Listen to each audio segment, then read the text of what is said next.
আমন্ত্রণ সকাল ৯টার নিউজে আপনাদের সাথে রয়েছে আমি মামদুহা রাইসা।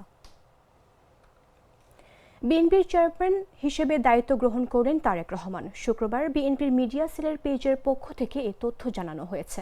বিএনপি চেয়ারপারসন ও সাবেক প্রধানমন্ত্রী বেগম খালেদা জিয়ার মৃত্যুজনিত কারণে দলের চেয়ারম্যান পদটি শূন্য হয়। এর পরিপ্রেক্ষিতে দলটির গঠনতন্ত্র অনুযায়ী জাতীয় স্থায়ী কমিটির এক সভা অনুষ্ঠিত হয়। সভায় সর্বসম্মতিক্রমে শূন্য পদে আনুষ্ঠানিকভাবে বিএনপির চেয়ারম্যান হিসেবে তারেক রহমানকে দায়িত্ব দেওয়া হয়। এর মাধ্যমে তিনি দলীয় গঠনতন্ত্র অনুসারে বিএনপির চেয়ারম্যান হিসেবে দায়িত্ব গ্রহণ করেন।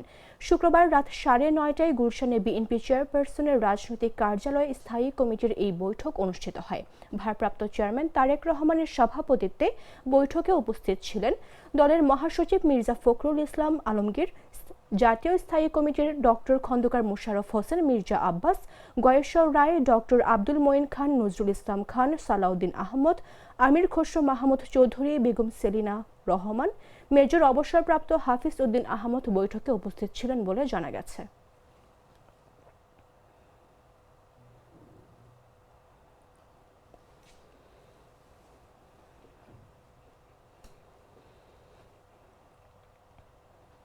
নির্বাচন কমিশনের অনুরোধে বিএনপি চেয়ারম্যান তারেক রহমানের পূর্ব নির্ধারিত উত্তরাঞ্চল সফর স্থগিত করা হয়েছে বলে জানিয়েছেন দলটির মহাসচিব মির্জা ফখরুল ইসলাম আলমগীর। মির্জা ফখরুল বলেন, নির্বাচন কমিশনের অনুরোধে 11 জানুয়ারির তারেক রহমানের উত্তরবঙ্গের সফর স্থগিত করা হয়েছে। শুক্রবার রাতে গুলশানে বিএনপি চেয়ারপারসনের রাজনৈতিক কার্যালয়ে অনুষ্ঠিত বৈঠক শেষে বিএনপির মহাসচিব এ তথ্য জানান। জাতীয় স্থায়ী কমিটি ইতিমধ্যেই আমাদের দলের গঠনতন্ত্র অনুযায়ী দলের ভারপ্রাপ্ত চেয়ারম্যান জনাব তারেক রহমান চেয়ারম্যানের দায়িত্ব গ্রহণ করায় সন্তোষ প্রকাশ করেছে এবং চেয়ারম্যান দল পরিচালনার ক্ষেত্রে যেন সফল হতে পারেন সেই জন্য সবাই দোয়া করেছে। প্রিয় সাংবাদিক বন্ধুগণ, এর পরের যে সিদ্ধান্ত আমরা নিয়েছি, এই সিদ্ধান্তটি হচ্ছে নির্বাচন কমিশনের অনুরোধে বাংলাদেশ জাতীয়তাবাদী দলের চেয়ারম্যান জনাব তারেক রহমান আগামী 11 জানুয়ারি 2026 থেকে জাতীয় নেতা মৌলানা আব্দুল হামিদ খান ভাসানী ও 2024 ছাত্রগণ অভ্যুত্থানে শহীদ আবু সাইদ সহ অন্যান্য শহীদদের প্রতি শ্রদ্ধা জানানোর জন্য তাদের কবর জিয়ারত এবং কিছু পারিবারিক দায়িত্ব পালনের জন্য দেশের উত্তরাঞ্চলের কয়েকটি জেলা সফর করবেন বলে সিদ্ধান্ত নেওয়া হয়েছিল। এ ব্যাপারে নির্বাচন কমিশনের অনুরোধে বাংলাদেশ জাতীয়তাবাদী দলের চেয়ারম্যানের এই সফর স্থগিত ঘোষণা করা হয়েছে। আসন্ন জাতীয় সংসদ নির্বাচনে কুমিল্লা 4 আসনে একে অপরের মনোনয়নপত্র বাতিল চেয়ে নির্বাচন কমিশনে আপিল করেছেন জাতীয় নাগরিক পার্টির প্রার্থী হাসনাত আব্দুল্লাহ ও বিএনপির প্রার্থী মঞ্জুরুল আহসান মুন্সি। তারা শুক্রবার শেষ দিনে নির্বাচন কমিশনে এই পাল্টাপাল্টি আপিল আবেদন করেন। কুমিল্লা 4 আসনে তারা একে অপরের প্রধান প্রতিদ্বন্দ্বী। যদিও মঞ্জুরুলের নির্বাচনে অংশ নেওয়া নিয়ে অনিশ্চয়তা দেখা দিয়েছে। ঋণ খেলাপির তালিকা থেকে তার নাম বাদ দিয়ে হাইকোর্ট যে আদেশ দিয়েছিলেন তা বৃহস্পতিবার চেম্বার আদালত স্থগিত করেন। এর ফলে তার প্রার্থিতা আরও বৈধ থাকছে না। তবে ওই দিন রাতে সামাজিক যোগাযোগ মাধ্যম ফেসবুকে নিজের ভেরিফাইড আইডিতে দেওয়া এক ভিডিও বার্তায় বিএনপির এই প্রার্থী দাবি করেন, ঋণখেলাপির দায়ে তার মনোনয়নপত্র বাতিল হয়নি। এ বিষয়ে গণমাধ্যমে যেসব খবর প্রচার হচ্ছে তা সঠিক নয়। এ সময় তার আইনজীবী সাইফুল্লাহ মামুন জানান, এ নিয়ে রোববার আপিল করা হবে। মঞ্জুরুলের এই আসনে এনসিপির দক্ষিণাঞ্চলের মুখ্য সংগঠক হাসনাতকে এরই মধ্যে জামায়াতে ইসলামের নেতৃত্বাধীন 11 দলীয় জোটের প্রার্থী হিসেবে ঘোষণা করা হয়েছে।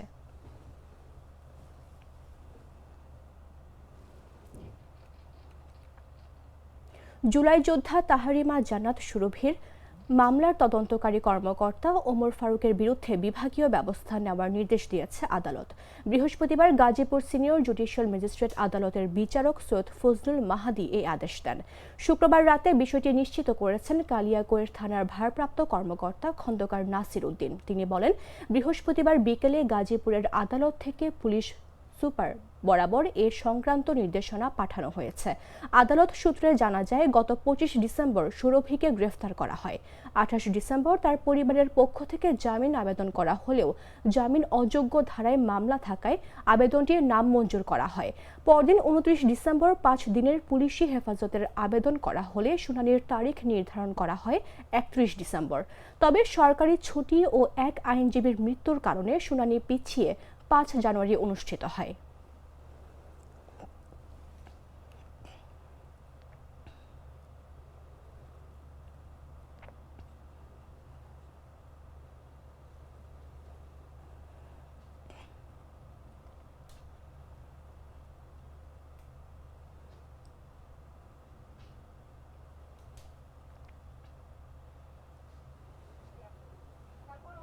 আমি তো মশলা বদলে ফেলেছি, এবার আপনিও বদলে ফেলুন। একবার প্রাণ গুঁড়া মশলা ব্যবহার করেই দেখুন। গাইবান্ধায় সরকারি প্রাথমিক বিদ্যালয়ের সহকারী শিক্ষক নিয়োগ পরীক্ষায় ইলেকট্রনিক ডিভাইস ব্যবহার করে অসৎ উপায় অবলম্বনের অভিযোগে নারীসহ 52 পরীক্ষার্থীকে আটক করা হয়েছে।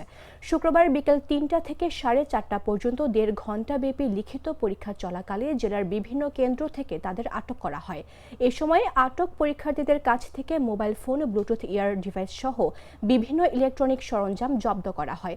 পরীক্ষা সংশ্লিষ্ট সূত্র জানায়, সারা দেশের 61টি জেলার মতো গাইবান্ধায়ও 43টি কেন্দ্রের মাধ্যমে প্রাথমিক বিদ্যালয়ের সহকারী শিক্ষক নিয়োগ পরীক্ষা অনুষ্ঠিত হয়। এসব কেন্দ্রের মধ্যে 24টি কেন্দ্র থেকে মোট 49 জন পরীক্ষার্থীকে আটক করা হয়। এর মধ্যে সবচেয়ে বেশি 11 জন পরীক্ষার্থী আটক হন গাইবান্ধার সদর উপজেলার কুপতলা আব্দুল কাইয়ুম হাই স্কুল কেন্দ্র থেকে। আটকদের অনেকের কানের ভেতর থেকে ডিভাইস বের করার জন্য গাইবান্ধা জেনারেল হাসপাতালে নিয়ে যাওয়া হয়েছে।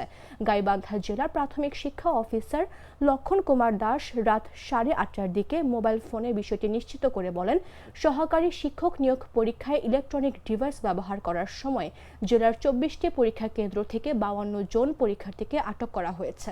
তাদের কাছ থেকে মোবাইল ফোন ও ব্লুটুথ ইয়ার ডিভাইস সহ পাওয়া গেছে।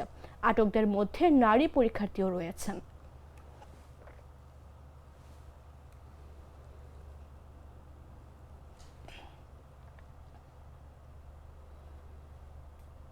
কিশোরগঞ্জ জেলা শহরে বিয়ের আনুষ্ঠানিকতা শেষে রেস্টুরেন্টে যাওয়ার পথে আবাসিক হোটেলের লিফটে আটকে পড়া বরসহ 10 জনকে উদ্ধার করেছে ফায়ার সার্ভিস।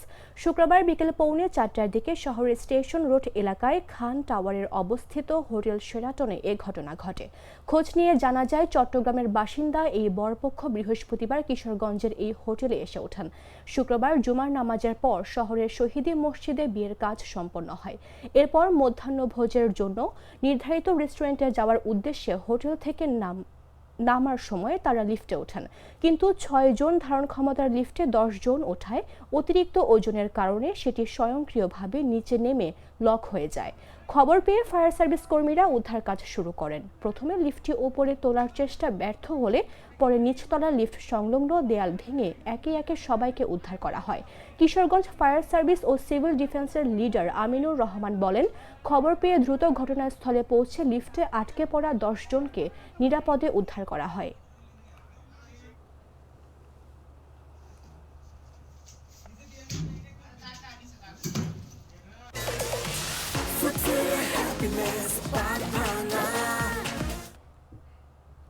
জানাবো আন্তর্জাতিক সংবাদ।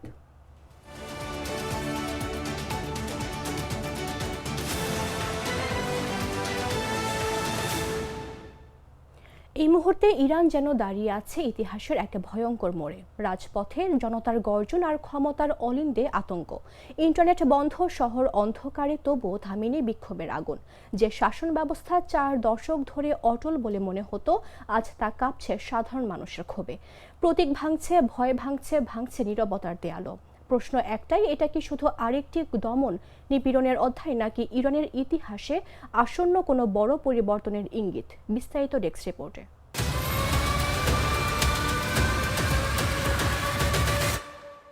যে সিংহাসন একসময় অটল বলে মনে হতো, আজ তা কাঁপছে মানুষের ক্ষোভের ধাক্কায়।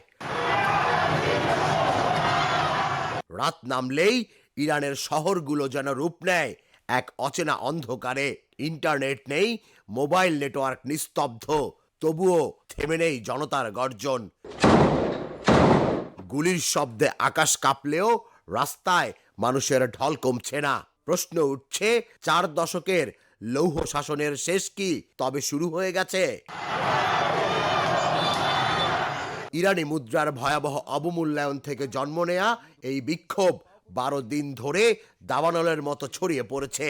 তেহরান, মাশহাদ, ইস্পাহান, 31টি প্রদেশের শতাধিক শহর এখন অগ্নিগর্ভ। বিক্ষোভকারীরা পুড়িয়ে দিচ্ছে রাষ্ট্রীয় ভবন, গভর্নর অফিস থেকে শুরু করে পুলিশের মোটরসাইকেল পর্যন্ত। আগুন ধরানো হয়েছে সর্বোচ্চ নেতার ছবিতেও। রাজপথে স্লোগান, চোখে প্রতিশোধের আগুন।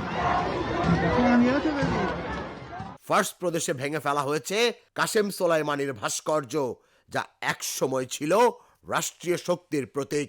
সেই দৃশ্য ছড়িয়ে পড়তেই সামাজিক যোগাযোগ মাধ্যমে শুরু হয় নতুন এক উন্মাদনা। কিন্তু ঠিক তখনই দেশ জুড়ে নেমে আসে ইন্টারনেট ব্ল্যাকআউট, অন্ধকারে ঢেকে যায় পুরো ইরান। এই 12 দিনে প্রাণ গেছে অন্তত 42 জনের, গ্রেফতার হয়েছেন 2000-এরও বেশি। এরই মধ্যে ওয়াশিংটন থেকে হুঁশিয়ারি, বিক্ষোভকারীদের হত্যার প্রমাণ পেলে যুক্তরাষ্ট্র সরাসরি হস্তক্ষেপ করবে। পাল্টা কৌশলে আলোচনার ইঙ্গিত দিচ্ছে Tehran. O ministro das Relações Exteriores disse que o Irã está pronto আর সবচেয়ে রহস্যজনক খবর, খামেনির প্ল্যান বি। ব্রিটিশ গণমাধ্যমের দাবি, পরিস্থিতি নিয়ন্ত্রণের বাইরে গেলে মস্কোতে পালানোর প্রস্তুতি নিচ্ছে শীর্ষ নেতৃত্ব। রাশিয়ার কার্গো বিমানে করে সরানো হচ্ছে স্বর্ণ, জড়ো করা হচ্ছে নগদ অর্থ। বিশ্লেষকদের শঙ্কা আরো ভয়ঙ্কর। যদি নিরাপত্তা বাহিনীর একটি অংশ সরে দাঁড়ায়, তবে ইতিহাসের সবচেয়ে বড় মোড় নিতে পারে ইরান। এখন প্রশ্ন হলো, ইরানের এই আগুন কি থামবে, নাকি সবকিছু পুড়িয়ে শেষ করে দেবে? তুষার ইসলাম, জাগো নিউজ।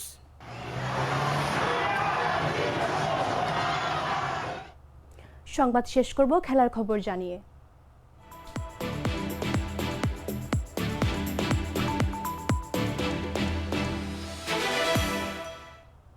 শেষ ওভারে রংপুর রাইডার্সের দরকার 15 রান। স্ট্রাইকে 15 বলে 24 করা মারকুটে খুশদিল শাহ। হাসান মাহমুদ প্রথম ওভারেই ফেরালেন তাকে। ওই ওভারে আরও 2 উইকেট নিলেন নোয়াখালী পেসার। টান টান উত্তেজনার ম্যাচে 9 রানের দারুণ এক জয় পেল নোয়াখালী এক্সপ্রেস। সপ্তম ম্যাচে এসে অবশেষে প্রথম জয় ধরা দিয়েছে নোয়াখালীর। রংপুরের এটি দ্বিতীয় হার। লক্ষ্য ছিল মোটে 149 রানের। একে খুশদিল ছাড়া রংপুরের কোনো ব্যাটারি টি-20-র চাহিদা মেটাতে পারেনি। তাওহিদ হৃদয় 28 বলে 29 আর ইফতেখার আহমেদ 31 বলে করেন 37। হাসান মাহমুদ 26 রানের বিনিময়ে নেন 4 উইকেট। 2 উইকেট শিকার জহির খানের। এর আগে পাওয়ার প্লেতে 1 উইকেট হারিয়ে 66 রান তোলে নোয়াখালী এক্সপ্রেস। দুরন্ত সূচনার পর আশাই করা হয়েছিল বড় সংগ্রহ দাঁড় করাবে হারতে হারতে বিপর্যস্ত ফ্র্যাঞ্চাইজিটি। কিন্তু মৃত্যুঞ্জয় চৌধুরীর হ্যাটট্রিকে শেষ পর্যন্ত 148 রানে হতে হয়েছে অল আউট। রংপুরের আমন্ত্রণে ব্যাটিংয়ে নামা নোয়াখালীর উদ্বোধনী জুটিতে যোগ হয় 25 রান। মুস্তাফিজুর রহমানের বলে বোল্ড হওয়ার আগে শাহাদাত হোসেন দীপু করেন 8 বলে 14। 3-4 ইনিংসের ভালো শুরুই করেছিলেন, কিন্তু এগোতে পারেননি সামনে।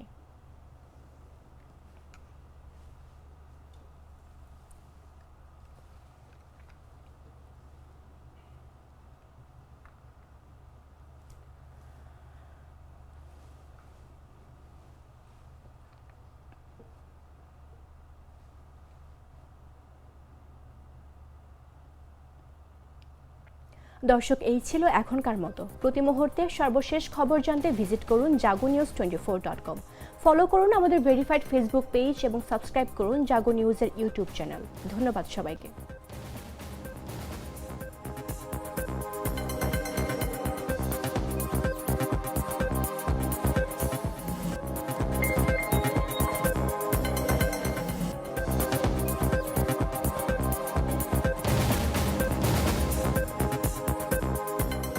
Mr.